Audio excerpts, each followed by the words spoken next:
तरीके से इसकी जो रीडिंग आती है, क्योंकि इसका रेजिस्टेंस है ना 0 इधर कंटिन्यूटी रखेंगे। और इसकी जो बॉडी है, बॉडी में कोई इसकी रीडिंग वगैरह नहीं आनी चाहिए, हमारी कोई रीडिंग ये शॉर्ट नहीं होना चाहिए।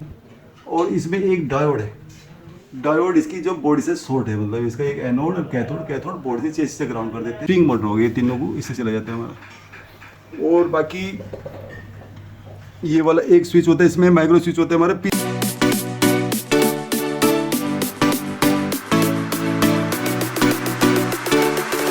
आप देख सकते हैं एक हमारे पास माइक्रोवेव आई हुई है, इस पर रिपेयरिंग करने के लिए। तो इसमें कैसे काम करते हैं हमारा माइक्रोवेव, इसकी वायरिंग डायग्राम वगैरह क्या कैसे कैसे करते हैं, इसकी न्यूट्रल फेस वगैरह की सीक्वेंस क्या, कौन कौन से कंपोनेंट्स होते हैं इसके बारे में, तो उसके बारे में बहुत कुछ बताएंगे हम आज आपको। तो इसमें सबसे इम्पोर्टेंट कंपोनेंट तो मैग्नेट्रॉन ही होता है हमारा। ये देखिए मैग्नेट्रॉन भी हमारे रखिए। मैग्नेट्रॉन का काम क्या होता है हमारा, कि जैसे हाई फ्रीक्वेंसी जनरेट करना है ना। और इसकी जो टेस्टिंग बहुत इजी है, इसकी टेस्टिंग ज़्यादातर, इसकी टेस्टिंग वगैरह हम ज़्यादातर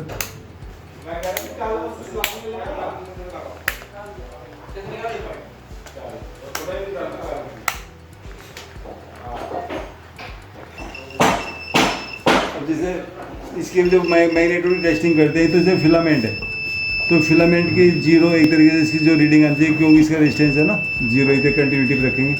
और इसकी जो बॉडी है, बॉडी में कोई इसकी रीडिंग वगैरह नहीं आनी चाहिए, हमारी कोई रीडिंग ये शॉर्ट नहीं होना चाहिए। ज़्यादातर क्या होता है, इसका ये कॉलर है, इसका एक क्रैक हो गया, इसकी बॉडी से शॉर्ट हो जाता है इसमें। उस केस में क्या है ना, बहुत ये जो फ्यूज़ है, ये फ्यूज भी उड़ जाता है इसका हमारा। तो ये इस तरह की इसकी जो मैग्नेट वगैरह है इसकी हमारी, जैसे वाली मैग्नेट है, ये क्रैक नहीं होनी चाहिए, ज़्यादातर ये बिल्कुल ठीक ठाक होनी चाहिए मैग्नेट, बिल्कुल एकदम मैग्नेट्रॉन वगैरह की। तो इसमें भी इस तरह से सेम ऐसे ही है, इसकी ये वाली मैग्नेट वगैरह सही है इसकी जो गन है वो बिल्कुल ठीक होनी चाहिए। तो ये बहुत ज़्यादा 90% केस में ये ऐसे ही ख़राब होती है हमारी। और इसमें और ये कैपेसिटर है हमारा, और उसका एक जो डायोड है, डायोड की टेस्टिंग का अलग तरीका होता है। इसे नॉर्मल मल्टीमीटर से हम चेक नहीं कर सकते इसको, तो इसको हम बैटरी से टेस्ट करके दिखाएंगे। जैसे एक 7H की बैटरी होती है हमारी, इससे इस बैटरी की हेल्प से हम डायोड चेक करेंगे। ये कैपेसिटर इसमें 1 माइक्रोफैराड 21 वोल्ट का ये होता है हमारा।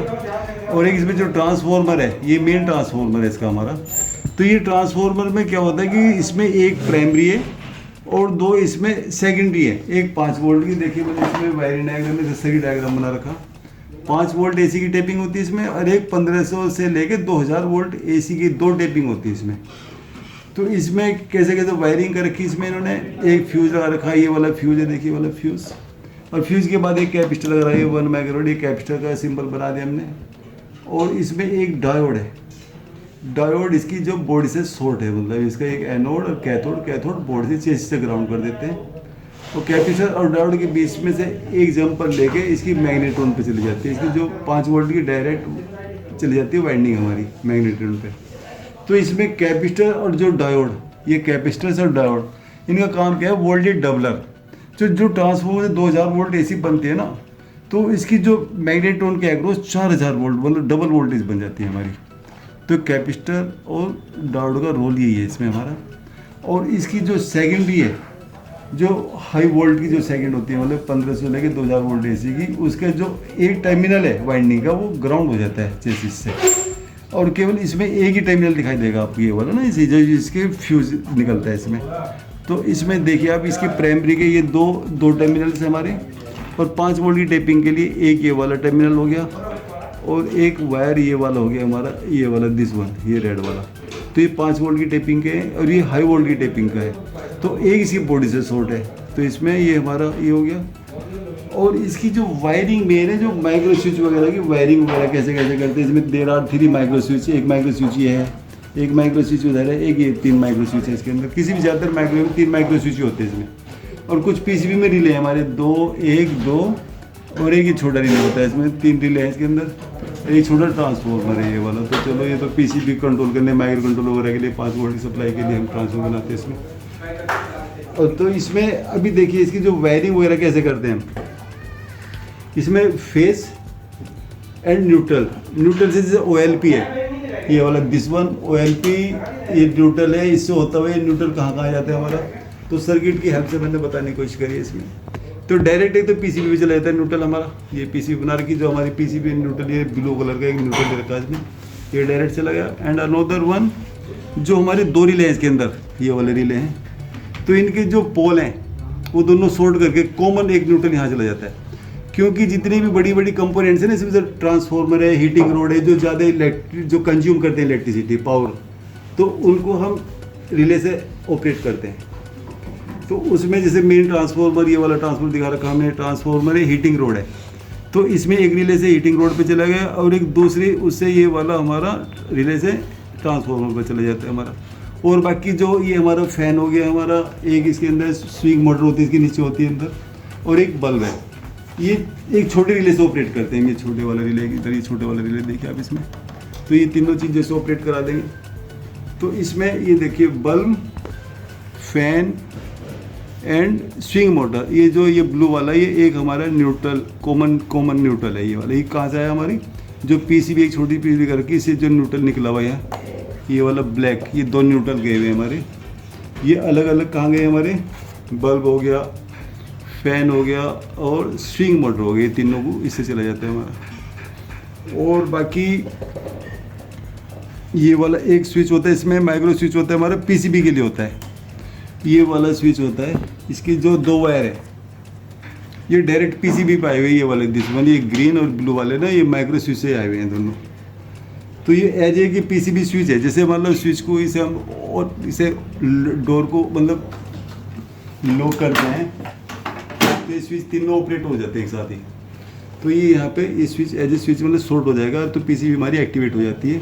तो फिर अकॉर्डिंग जो फंक्शन है सारे वो सारे स्टार्ट हो जाते हैं हमारे, जो इसके ये स्विच वगैरह है तो वो यहाँ से ऑपरेट करते हैं, तो उसके अकॉर्डिंग फिर ये हमारे रिले वगैरह ऑपरेट होती हैं सभी। हाँ, तो अब इसमें देखिए फेस की सीक्वेंस चेक करिए आप। फेस फ्यूज से होता हुआ, फ्यूज़ कहाँ में, ये वाला फ्यूज़ हो गया हमारा, ये वाला फेस हो गया यहाँ से होता हुआ। अब ये कहाँ गया हुआ, इसमें देखिए आप, ये वाला फेस एक तो इसकी पीसीबी पे चला गया फेस हमारा, न्यूट्रल डायरेक्ट आ गया, तो 230 वोल्ट हमारी डायरेक्ट पीसीबी को मिल जाती है डायरेक्ट हमारी। और ये जो फेस हमारा एक बल्ब पे गया और डायरेक्ट, और ये जो माइक्रो स्विच है उसके पोल पे गया हुआ एक। और फिर जैसे ये स्विच ऑन होता है हमारा, इससे नॉर्मली ओपन से फेस निकलेगा, दूसरे स्विच के पोल पे चला जाएगा, तो ये दोनों यहाँ पे सीरीज होगी। और जैसे ये स्विच ऑन हो जाएगा तो इसके जो नॉर्मली ओपन से जो फेस होता है वो कहाँ गया, देखिए आप, ये फेस हमारा फैन हो गया, ट्रांसफार्मर हो गया, हीटिंग रोड हो गया एंड स्विंग मोटर हो गया।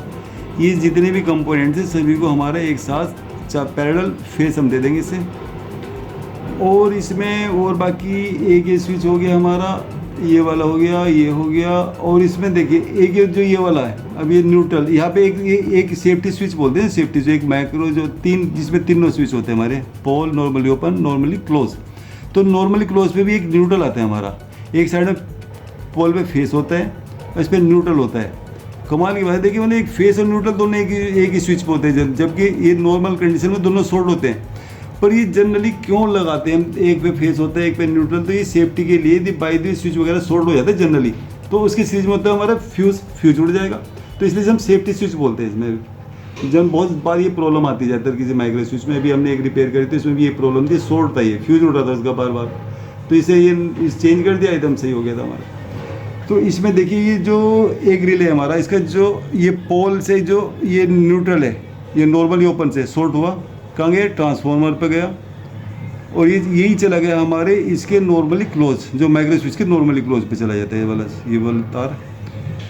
और सेकंड दूसरा जो रिले, बड़े वाला रिले है, ये वाला कहेंगे हीटिंग रोड के लिए है, जो ये बेसिकली ये न्यूट्रल सेलेक्ट करते हैं रिले से। रिले एक सिंपल एक इलेक्ट्रोमैकेनिकल स्विच होता है हमारा, जैसे इसे कमांड मिलेगा तो ये ऑन हो जाएगा हमारा, तो ये दोनों यहाँ से हीटिंग रोड पे न्यूट्रल मिल जाएगा। फेज डायरेक्ट गवाइए तो हमारी हीटिंग रोड भी चालू हो जाएगी। ग्रिल में काम आता है हमारा हीटिंग रोड, जो टॉप वाला ये हीटिंग रोड होती है हमारी, ग्रिल में काम आता है जो। और बाकी इसमें जो वायरिंग वगैरह कौन कौन सी है साथ ज़्यादातर इसमें, और तो बाकी इसमें कोई ऐसी खास नहीं है, केवल तीनों माइक्रो स्विच का रोल है इसमें। ये कैसे कैसे कनेक्शन है तो ये दिखा रखे हमने, जो रिले हैं रिले को कैसे कर रखा कनेक्शन। न्यूट्रल फेस हो गया, पीसीबी से हमारा न्यूट्रल चला गया, ठीक है। और क्या है इसमें, और तो कुछ ऐसी विशेष चीज़ है नहीं। और इसमें